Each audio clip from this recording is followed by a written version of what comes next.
গ্রাম বাংলায় একটা কথা আছে, আপন থাইকা পর ভালা, পরের থেকে জঙ্গল ভালা। জঙ্গলে গেলে বান্দরে কয় তুই কোন শালা। বাংলাদেশের প্রেক্ষাপটে পরিস্থিতিটা ঠিক এমনই হয়ে যাচ্ছে যে এই ক্ষমতাকে কেন্দ্র করে বাংলাদেশ আওয়ামী লীগ সরকার একটা লম্বা সময়ের মধ্যে ফেসিস্ট একটা রূপে চলে গিয়েছিল।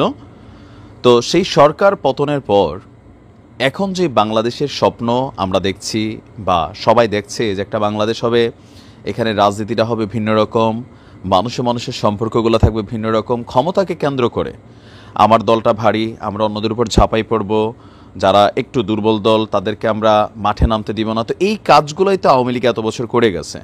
আর ক্ষমতা থেকে 16-17 বছর দূরে থাকার পরেও আসলে আমরা কতটুকু শুধরাইছি? আসলে বিএনপি এবং জামাত সরকার ক্ষমতায় আসার পর বাংলাদেশ কি যেই কল্পিত বা চিন্তা চেতনায় আমরা যেদিকে যেতে চাচ্ছি সেদিকে যাব নাকি যাব না?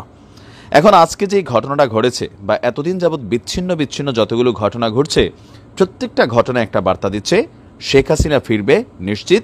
আর শেখ হাসিনাকে ফেরাতে সবচেয়ে বড় ভূমিকা শুরু করে দিয়েছে বাংলাদেশ বিএনপি এবং জামায়াত ইসলাম। আমি আজকে আপনাদেরকে তথ্যপাত্য সহ দিচ্ছি।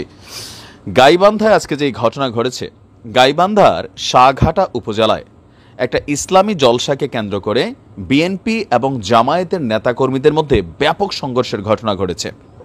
আর এতে উভয় পক্ষের 10 জন লোক তারা আহত হয়েছেন। আহতদের মধ্যে 6 জনের অবস্থা খুবই গুরুতর অবস্থায় আছে। দুপুরে শাহঘাটা বাজারে এই সংঘর্ষের ঘটনা ঘটে। আহতদের মধ্যে গুরুতর অবস্থায় 6 জনকে বগুড়া শহীদ জিয়াউর রহমান মেডিকেল কলেজ হাসপাতালে এবং গাইবান্ধা সদর হাসপাতালে ভর্তি করা হয়েছে। তো কেনিয়া ঘটনা, ঘুরিদহ ইউনিয়নের সর্দারপাড়া এলাকায় একটি ইসলামী জলসার আয়োজন করে বিএনপি, যেখানে গাইবান্ধা জেলা বিএনপির সহসভাপতি নাহিদুজ্জামান নিশাদকে প্রধান অতিথি করা হয়। এই অনুষ্ঠানটি আগামী 29শে ডিসেম্বর অনুষ্ঠিত হওয়ার কথা। তবে জামাত সমর্থিত আব্দুল আজিজ একই এলাকায় আরেকটি ইসলামী জলসার আয়োজন করেন 26শে ডিসেম্বর। ওই জলসাতেও নাহিদুজ্জামান নিশাদ নামক বিএনপির যেই নেতা আছেন তাকেই প্রধান অতিথি করা হলে, কিন্তু বিএনপির বাকি নেতাদেরকে সেখানে অতিথি করা হয়নি। এই ঘটনায় দুই পক্ষের মধ্যে উত্তেজনার সৃষ্টি হয়। দুই পক্ষের নেতাকর্মীদের মধ্যে গতকালকে আপনার কথা কাটাকাটি হয়েছিল। এর ধারাবাহিকতায় আজকে দুপুরে শাহঘাটা বাজারে উভয় পক্ষের মধ্যে প্রথমে ধাওয়া পাল্টা দেওয়ার ঘটনা ঘটে।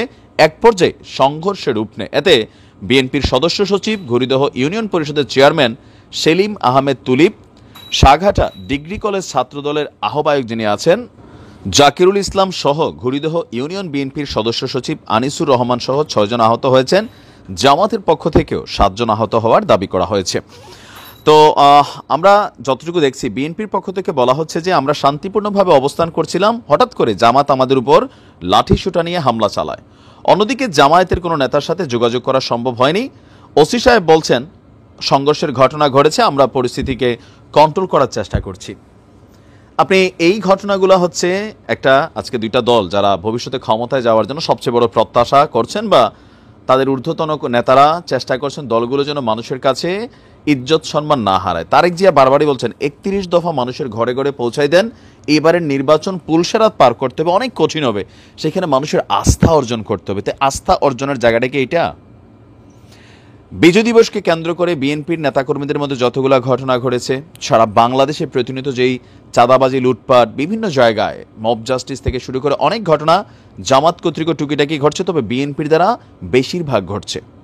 এখন এই ঘটনাগুলো যদি কন্টিনিউ থাকে, এই ঘটনাগুলো যদি চলমান থাকে, এতে সবচেয়ে বেশি ফায়দা কে পাচ্ছে?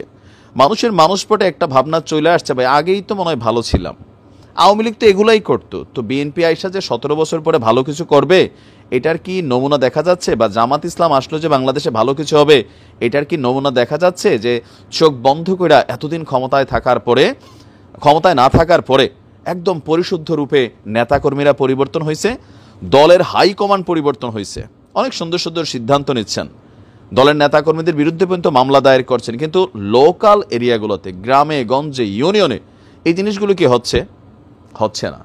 আর এই জিনিসগুলো যদি ঘটমান থাকে, নির্বাচনের যেই সময়সীমাটা দেওয়া হয়েছে সরকারের পক্ষ থেকে, আবার ওই সময়ের মধ্যে ছাত্রদের যে রাজনৈতিক দল যেভাবে রেডি হচ্ছে, সব কিছু মিলাইয়া দেশের পরিস্থিতি যত বিশৃঙ্খল হবে, ততই আওয়ামী লীগ সরকারের রিটার্ন করা, শেখ হাসিনাকে ফিরিয়ে আসার ইস্যুটা শক্ত হয়ে যাবে। ফিরে আসবেন, নেতাকর্মীরা মানুষের মধ্যে হতাশা ক্রিয়েট হবে, এমনি অর্থনীতি ভঙ্গুর। ডক্টর ইউনূস বলছেন আগের কাজে গেলে ভাই আমি খুশি, আমাকে জোর করে টাইনাইনা বসানো হয়েছে। তো সব কিছু মিলে কি মেসেজ যাচ্ছে আওয়ামী লীগের জন্য? আর এই সকল কিছুতে অবশ্যই এতদিন বিএনপি বা জামাত যে পরিকল্পনা করে আওয়ামী লীগের রাজপথ থেকে সরাই দিছে, ক্ষমতা থেকে, আওয়ামী লীগ একই পদ্ধতিতে জনগণের কাছে পজিটিভ কর্মকাণ্ড হোক বা টেকনিক্যালি তারা তাদের কর্মকাণ্ড দিয়ে কিন্তু জায়গা তৈরি করেন। আপনি চাইলে আটকাইতে পারবেন না, কারণ মানুষ আগের মতন সাপোর্ট না দিলে তো আর তৈরি হবে না অন্য কোনো পরিবেশ। দেখা যাক কি হয়, বলা যাচ্ছে না কোনো কিছুই। ভালো থাকুন, আসসালামু আলাইকুম।